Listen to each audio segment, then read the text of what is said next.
पशुपति व्रत 5 सोमवार का होता है। कितने सोमवार होते हैं अच्छे से समझ लेना। 5 सोमवार का व्रत है। आज अष्टमी का दिन आप लोग अच्छे से समझ लोगे तो आपको फिर कोई ये नहीं होगा कि मैंने व्रत करा और मेरा काम क्यों नहीं हुआ। उसमें अपने को अपनी गलती छांटना है कि गलती कहां हो गई। पशुपति व्रत 5 सोमवार का होता है।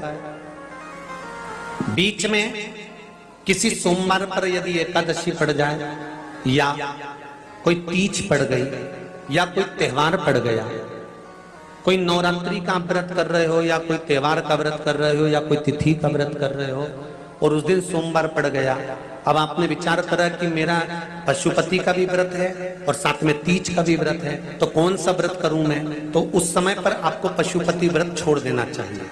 फिर आप तीज का व्रत कर लो या चतुर्थी का करती हो तो चतुर्थी का करो, छठ का करती हो तो छठ का करो, नवरात्रि के व्रत करती हो तो नवरात्रि के करो।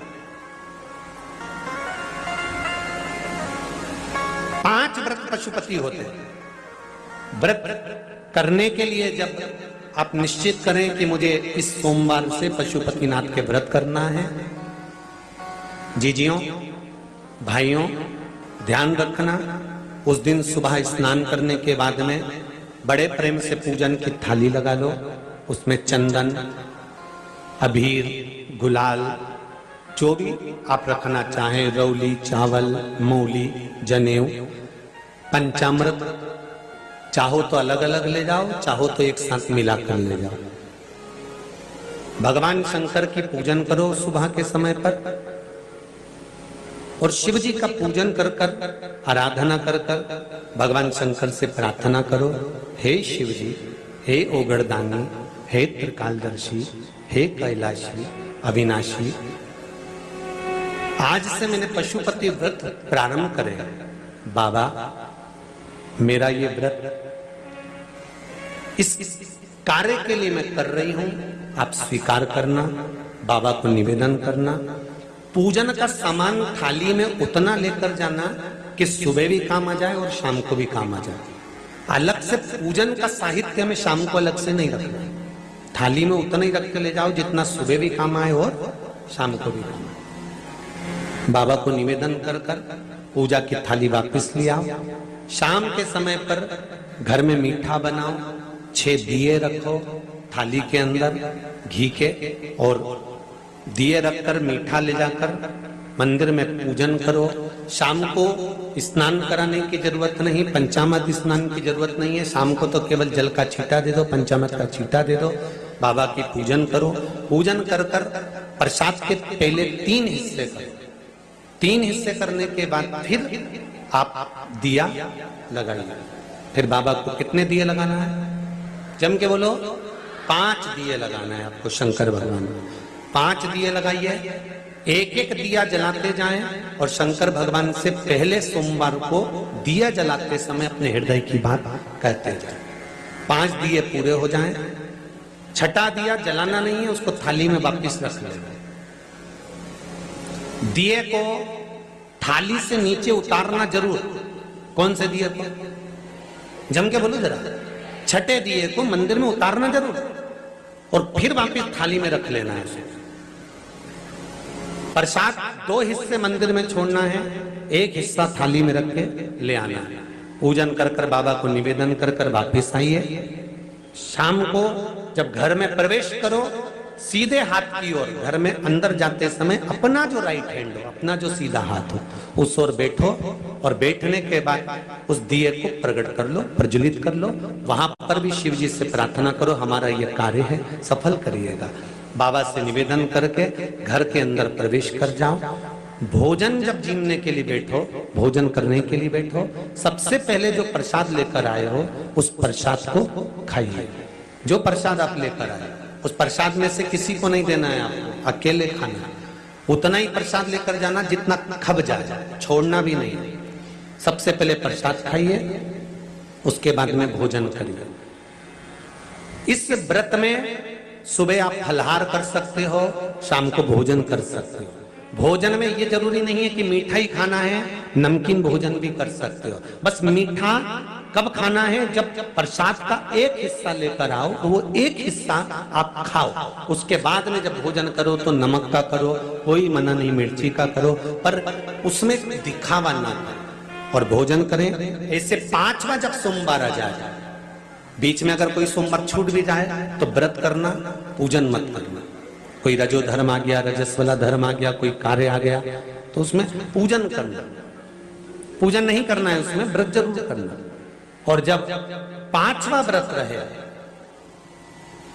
और 5वां व्रत जब रहे तो उस 5वें व्रत में जब सुबह पूजन करिए और शाम को पूजन करो, तो शाम को भगवान पर 108 या तो चावल के दाने, मूंग के दाने या बेलपत्र या फूल की पत्ती, जो भी 108 चढ़ा सकते हो भगवान को चढ़ाकर एक श्रीफल 11 रुपए उस पे रखकर शिव जी से निवेदन कर कर घर पर आ जाइए, दिया लगाइए और बाबा से निवेदन कर कर प्रसाद पाइए। अगर नियम से कर लिया तो मेरा विश्वास कहता है 5 सोमवार के अंदर ही आपका काम हो जाएगा, 5वें तक पहुंचोगे।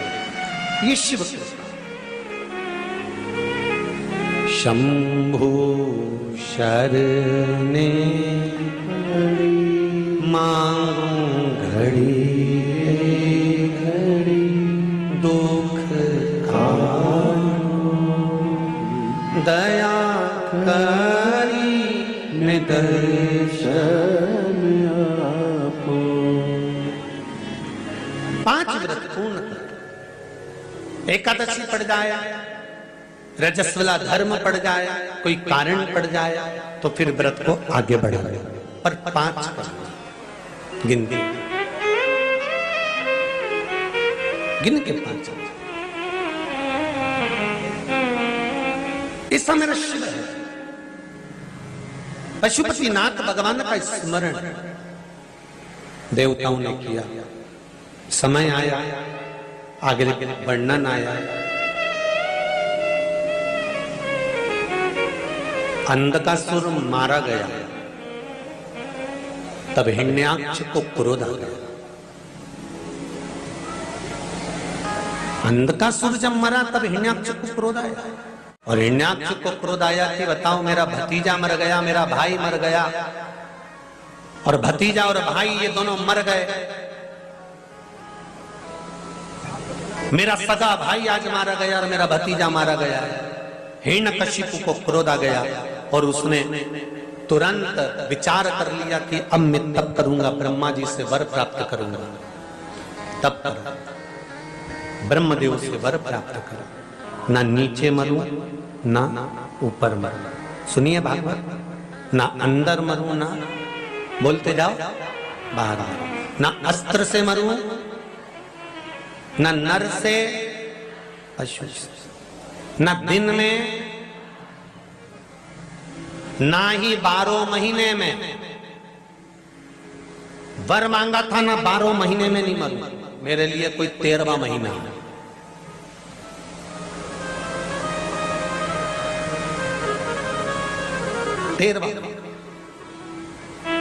ब्रह्मा जी ने कह दिया तथास्तु, और हुआ वही। आया घर, धर्मपत्नी नहीं थी, कहां गई? इंद्र ले गए। इंद्र क्या गए तो देवऋषि नारद ले गए। नारद जी क्या, इंद्र जिस नारी को लेकर आए थे हिरण्यकशिपु की पत्नी को, वो पत्नी देवऋषि नारद की गर्भित थी, और गर्भित नारी को देवऋषि नारद ने जो ज्ञान प्रदान करा, उस ज्ञान के बल से गर्भ से जो संतान उत्पन्न हुई, उसने जन्म लेते से ही भगवान के नाम का आह्लाद करा और उसी का नाम प्रहलाद हो गया। वो प्रहलाद प्रकट।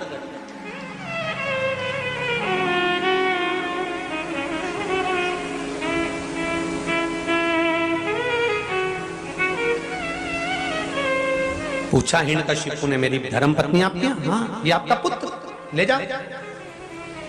गुरु का काम केवल इतना ही है, एक सतगुरु का काम संस्कार देने का है, राष्ट्र को संवारने का है, संस्कृति की ओर लेकर जाने का है, सभ्यता की ओर लेकर जाने का है, गलत मार्ग पर अगर कोई चल रहा है तो उसको सतमार्ग बताने का है। गुरु सतमार्ग की ओर लेकर जाता है, और वो किया। देव ऋषि नारद ने गर्भस्थ बालक को जो ज्ञान दिया है उसके बराबर कोई ज्ञान नहीं दे सकता। और हमारे यहाँ भी शास्त्र कहता है गर्भ का ज्ञान प्रथम ज्ञान होता है, अभिमन्यु का चरित्र भी कहता है। माता के गर्भ में बैठकर चक्रव्यूह में प्रवेश करना सीख गया था, मां सो गई तो चक्रव्यूह से बाहर निकलना भूल गया था, क्योंकि मां सो गई। और आपसे भी निवेदन है मेरी भारत माता की माताओं से, जितनी माताएं इस पावन शिव महापुराण की कथा को सुन रही हैं, चाहे आस्था चैनल पर, चाहे फेसबुक यूट्यूब पर, और चाहे इस पावन रायसेन के पावन प्रांगण में, आपसे भी निवेदन करना चाहूंगा